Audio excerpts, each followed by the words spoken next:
Welcome to TacosandGeeks.com. Justin here, back with more Winter Anime 2024 coverage.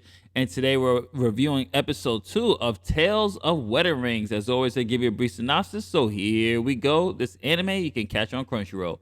Satou has married Hime and became the legendary Ring King who will save the world from the threat of the Abyss King.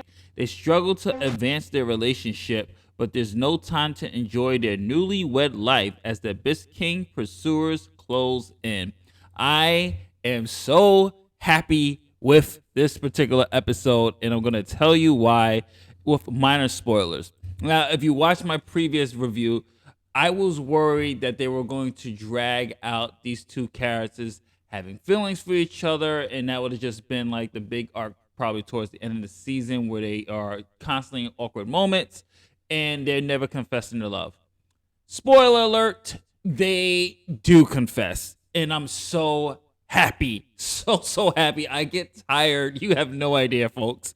I get so tired of that particular cliche of boy, girl, or whatever characters have feelings for each other and they can't admit it till like towards the end of the season, and it's constant awkwardness and situations where the feelings arise and no one can confess. I'm glad they confess to each other and we can actually move on.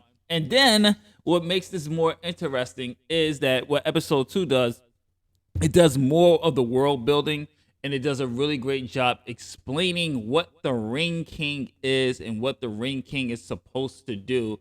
And I won't tell you what happens in here, but let's just say after this confession, a little wrench is thrown in the newlyweds and their happy life of actually having feelings for each other, because the Ring King has to do something, and it has to deal with other princesses in order to gain enough power to defeat the Abyss King, which is this big bad of this world.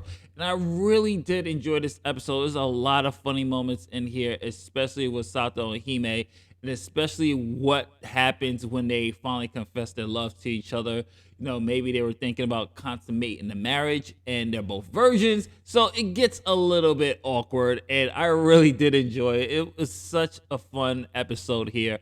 And the shout out, and I will say the standout is the grandpa, the old sage. He is kind of like he's a perv. You could tell he's just like that old perv, very similar to Roshi, Master Roshi in Dragon Ball, where he is just like, hey man, you know, you gotta get other princesses to get those rings, man. You must be lucky. And everybody's just like, yo, you're a pervert. He is such a show stealer when he's on screen. I really enjoy watching him.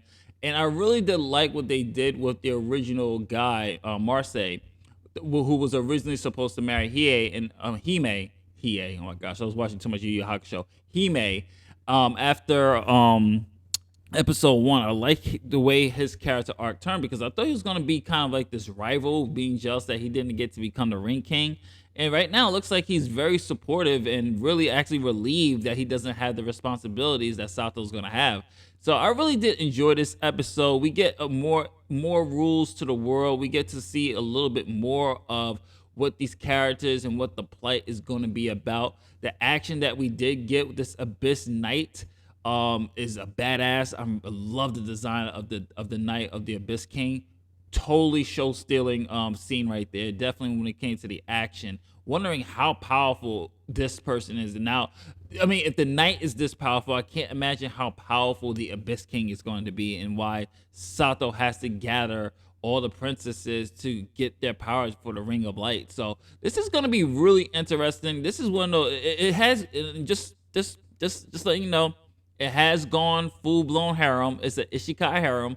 So if you're not into the harem genre, well, this might not be for you anymore, but I'm sticking with this. I enjoyed episode 2. I'm just happy they definitely took that cliche out, and I'm enjoying it way more. I think this show is funny. It's engaging. It's very entertaining. Definitely check this one out. This is Justin from TacosandGeeks.com. What did you think of episode 2 of Tales of Wedding Rings? Comment below, let me know. And if you like what we do here and you want to see more, don't forget to like, share, subscribe, hit that notification bell. Helps out the algorithm. More Winter Anime 2024 coverage on the way. And speaking of coverage, head over to tacosandgeeks.com if you're not watching it directly from the website. If you're watching this on YouTube, check out our final coverage of Toy Fair from last year. Check out our coverage of New York Comic Con. Check out our coverage of movies, TVs, and of course, Fridays and Saturdays. Keep it locked for UWL. Thank you for your support. Peace, love, and happiness. Catch you on the next one. Later days.